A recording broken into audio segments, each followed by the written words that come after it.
होगा। मार दे हम तो है जी सरकार, लंबी सरकार आई है, कटे हुए है जी सरकार ने।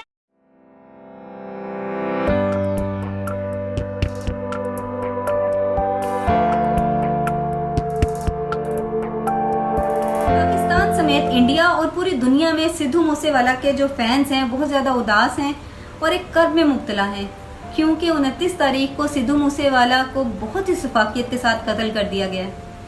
अब इस कत्ल के पीछे असल वजह क्या है, सिद्धू मूसेवाला का फैमिली बैकग्राउंड क्या है, उसकी फैमिली में कौन कौन है, इसके अलावा जो हकीकत हमें बताई जा रही है या जो चेहरा हमें बताया जा रहा है, क्या वो सही है या उसके पीछे राज कोई और है, या वो कातिल जिन्होंने इस चीज़ को एक्सेप्ट किया है कि ये मर्डर हमने किया है वो सच है या उनको यूज़ किया जा रहा है। ये सब और बहुत कुछ आज आपको इस वीडियो में देखने के लिए मिलेगा। नाज़रीन, मेरे पास कुछ इन्फॉर्मेशन आई और मुझे लगा कि ये आप लोगों से शेयर करनी चाहिए। अभी तक हम सबको इस बात का पता चल चुका है कि सिद्धू मूसेवाला को मर्डर कर दिया गया है और एक गैंगस्टर ने वो जिम्मेदारी भी कबूल कर ली है कि कौन सा गैंग है वो जिसने इनको मर्डर किया है। 15 दिन पहले सिद्धू मूसेवाला को अपने मर्डर का इल्म था और इस बात की खबर उन्हें 15 दिन पहले थी कि उनको मर्डर कर दिया जाएगा, और इस चीज़ को उन्होंने अपने एक सॉन्ग में रिवील भी किया। वो सॉन्ग कौन सा है ये मैं आपको आगे चल के बताऊंगी। सिद्धू मूसेवाला के साथ एग्जैक्टली हुआ क्या, उस दिन उनकी बुलेट प्रूफ गाड़ी जो थी जो वो यूजुअली यूज़ किया करते थे वो कैसे ख़राब हो गई, और सारा मामला जो भी उस दिन पेश आया वो सब इस वीडियो में आपके साथ शेयर करेंगे। बात शुरू करते हैं पहली कड़ी से।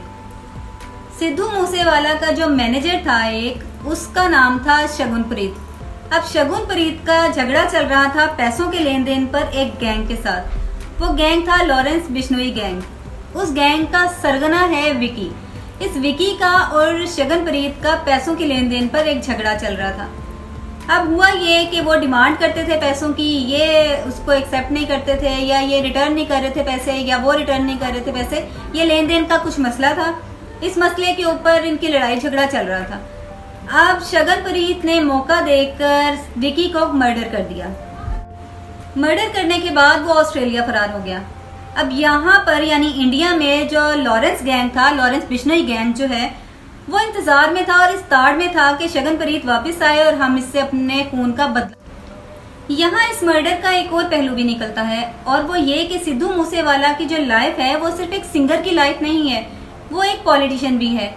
और सिर्फ ऐसा पॉलिटिशियन नहीं है जो इंडिया के लिए पॉलिटिक्स कर रहा है, बल्कि वो एक ऐसा पॉलिटिशियन है जो इंडिया के अगेंस्ट भी एक नारा रखता है, और वो एक ऐसी तंजीम को लेकर चल रहा है, एक ऐसी तंजीम का सरबराह है जो हिंदुस्तान के अगेंस्ट भी है। और इस तंजीम का नाम था खालिस्तान मूवमेंट। अब खालिस्तान मूवमेंट में ये कहा जाता है कि ये सिखों की एक तंजीम है जो ये नारा रखते हैं कि हमें हिंदुस्तान से अलग कर दिया जाए और हमें अलग से एक मुल्क दे दिया जाए जो कि प्रॉपर सिखों का हो। पिछले दिनों इंडिया में एक एहतजाज किया गया किसानों की जानिब से, और इस एहतजाज में जो कि एक बहुत बड़ी तहरीक में कन्वर्ट हो गया, और इस सारे एहतजाज में सिद्धू मूसेवाला जो था वो फ्रंट पर नजर आया हमें। उसने अपने गाने भी गाए, उन गानों में जिक्र भी किया इस एहतजाज का, और जो वाइंड अप हुआ वो एहतजाज, उसमें भी बहुत हद तक सिद्धू मूसेवाला का ही हाथ था और उसकी ही एफर्ट नजर आई हमें। और सिर्फ यहीं तक नहीं है मामला, बात यहाँ से थोड़ी सी आगे तक है। सिद्धू मूसेवाला पाकिस्तान भी आना चाह रहा था, जो कि हम सबको पता है कि इंडियन पॉलिटिशियन जो हैं वो बिल्कुल भी इस चीज़ को पसंद नहीं करते। अब एक जानिब तो ये केस चल रहा था कि शगुनप्रीत ने जो विकी का मर्डर कर दिया जो कि लॉरेंस बिश्नोई गैंग का सरगना था, दूसरी तरफ ये खालिस्तान तहरीक भी थी। अब कहा यह जा रहा है कि मोदी, रॉ और आरएसएस, इन तीनों को ये चीज़ बिल्कुल भी पसंद नहीं थी कि खालिस्तान जो है वो मार्ज़ वजूद में आए और कोई ऐसा अच्छा लीडर उठ के आए सामने जो कि इस तहरीक को आगे लेकर चले। और बहुत हद तक ये भी नजर आ रहा था कि ये तहरीक जो है ये अपने अरूज पे जा रही है और हो सकता है, मुमकिन है कि खालिस्तान वजूद में आ जाए। अब इन तीनों ने मिलकर ऐसा किया कि लॉरेंस बिश्नोई गैंग जो कि ऑलरेडी शगुनप्रीत के केस में इन्वॉल्व था और वो इस ताड़ में थे कि शगुनप्रीत जो मैनेजर है सिद्धू मूसेवाला का, लॉरेंस बिश्नोई गैंग ने जिम्मेदारी कबूल की कि हमने विकी का बदला लिया और सिद्धू मूसेवाला को मर्डर कर दिया। लेकिन बात कुछ समझ नहीं आती।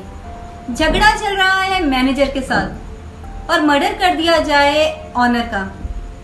इसी तरह से बात है कि मुलाजिम के साथ झगड़ा चल रहा है, लेकिन जब मर्डर करने की बारी आती है तो आप उठ के मालिक का मर्डर कर दें। ये कॉमन सेंस की बात है, बात कुछ अकल में आ नहीं रही है कि किस तरह से हो सकता है।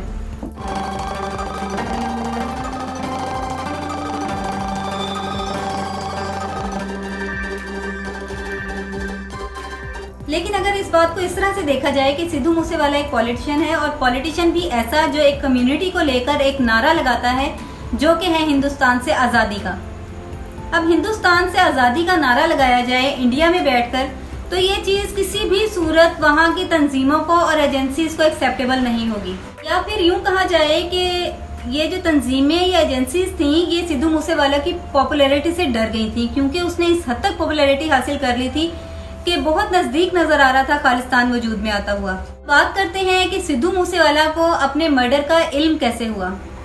उसको अपने मर्डर से 15 दिन पहले इस बात की खबर कैसे हुई कि उसको मर्डर कर दिया जाएगा, और इस चीज का सबूत उसका वो सॉन्ग है जिसमें उसने इस चीज को गा के बताया और किसी तरह से रिवील करने की कोशिश की कि 15 दिन बाद या थोड़े अरसे बाद उसको मर्डर कर दिया जाएगा। इससे पहले, लेकिन इस सॉन्ग से पहले उसके उस गाने को डिस्कस करते हैं जिसका नाम था 295C। अगर हम 295C के डिजिट्स को देखें ना और मर्डर की डेट को देखें तो बहुत ज्यादा सिमिलरिटी है, बल्कि ये कहा जाए कि सेम डेट्स हैं तो बिल्कुल भी गलत नहीं होगा, क्योंकि जिस दिन मर्डर किया गया उस दिन 29 तारीख थी और 5वां महीना था, और सॉन्ग का जो टाइटल है वो भी है 295C। कातिलों ने उसी दिन को चुना जिस दिन, यानी जिस टाइटल से उसको पॉपुलैरिटी हासिल हुई। उन्हीं हिंसों का इस्तेमाल किया गया जिससे उसको इज्जत मिली, शोहरत की बुलंदियों तक वो पहुंचा और उसके साथ इतने लोगों ने अपना आप जोड़े रखा। उन्हीं हिंसों का इस्तेमाल किया उन्होंने उस दिन के लिए जब उसको इस दुनिया से खत्म कर दिया जाएगा। जिन हिंसों के इस्तेमाल से वो दुनिया पे छा गया, उन्हीं हिंसों के इस्तेमाल से उसको दुनिया से खत्म कर दिया गया। अब बात करते हैं उस सॉन्ग की जिसमें सिद्धू मूसेवाला ने अपने मर्डर को रिवील किया कि अर्ली एज में ही, मतलब जवानी में ही उनका मर्डर कर दिया जाएगा। 14 मई को सिद्धू मूसेवाला की वालिदा जो है उनका बर्थडे था। अब 15 मई को एक गाना रिलीज हुआ जो कि सिद्धू मूसेवाला ने अपनी मदर को डेडिकेट किया। उस सॉन्ग में उन्होंने इस चीज को रिवील किया और उस सॉन्ग में सिद्धू मूसेवाला ने इस चीज को रिवील किया कि उनका मर्डर कर दिया जाएगा बहुत ही अर्ली एज में। और वो लिरिक्स कुछ इस तरह से थे कि चौबंदे चेहरे उते नूर दसदा ऐदा उठेगा जवानी आज जनाजा मिठिए। ये सॉन्ग डायरेक्टली इस चीज का पता देता है कि सिद्धू मूसेवाला को इस चीज का इल्म था कि उसको मर्डर कर दिया जाएगा। अब बात यहाँ खत्म नहीं होती, बात इससे आगे ये निकलती है कि सिद्धू मूसेवाला ने खालिस्तान का जो नारा लगाया था उसके ऊपर जलती पर तेल का काम ये किया कि उसने पाकिस्तान में कॉन्ट्रैक्ट साइन किए कि वो पाकिस्तान आकर कंसर्ट्स करेगा। इस्लामाबाद और लाहौर की डेट्स जो थी वो फिक्स थी कि इस डेट पर उन्होंने आकर कंसर्ट्स करने हैं। और ये चीज आरएसएस और रॉ को कितनी तकलीफ दे रही होगी ये हम सबको पता है। कत्ल से एक दिन पहले सिद्धू मूसेवाला को जो सिक्योरिटी दी गई होती है गवर्नमेंट की तरफ से एज अ पॉलिटिशियन या सिंगर, वो वापस ले ली जाती है। उसके अलावा जो उसकी बुलेट प्रूफ गाड़ी है जो वो अपने यूज में रखते थे, कहीं आने जाने के लिए यूज करते थे। ये सिंगर्स जो पॉलिटिशियंस जो हैं, ये बड़े बड़े लोग, इनके पास बुलेट प्रूफ गाड़ियां होती हैं। एज अ सिक्योरिटी समझ लें उसको, जिस पर गोली या फायर जो है वो असर नहीं करता। वो एक दिन पहले सिक्योरिटी भी वापस ले ली जाती है और वेरी नेक्स्ट डे जब सिद्धू मूसेवाला ने अपने किसी काम से बाहर मूव करना है तो वो अपने मुलाजमीन से कहते हैं कि बुलेट प्रूफ गाड़ी निकालें, और वो उनको बताते हैं कि वो गाड़ी तो खराब है।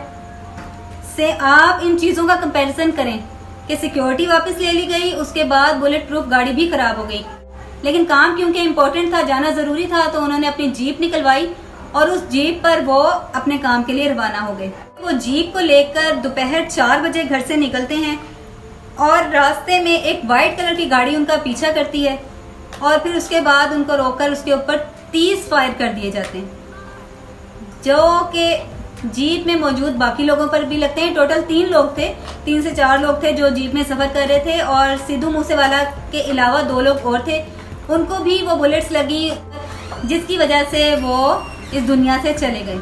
अब अगर इन कड़ियों को मिलाया जाए तो साफ नजर आता है कि कत्ल के पीछे एक्चुअली हाथ किसका था। अपना और अपने प्यारों का बहुत ज्यादा ख्याल रखें। खुश रहिए, खुश रखिए और खुशियां बांटिए और मुझे दुआ में जरूर याद रखिएगा। और सिद्धू मूसेवाला से रेलिवेंट मजीद इन्फॉर्मेशन लेने के लिए चैनल को सब्सक्राइब कर लें और बेल आइकन को प्रेस कर लें ताकि जैसे ही कोई अपडेट आए वो सबसे पहले आप तक पहुंचे। Thank you so much for watching my video. Allah Hafiz.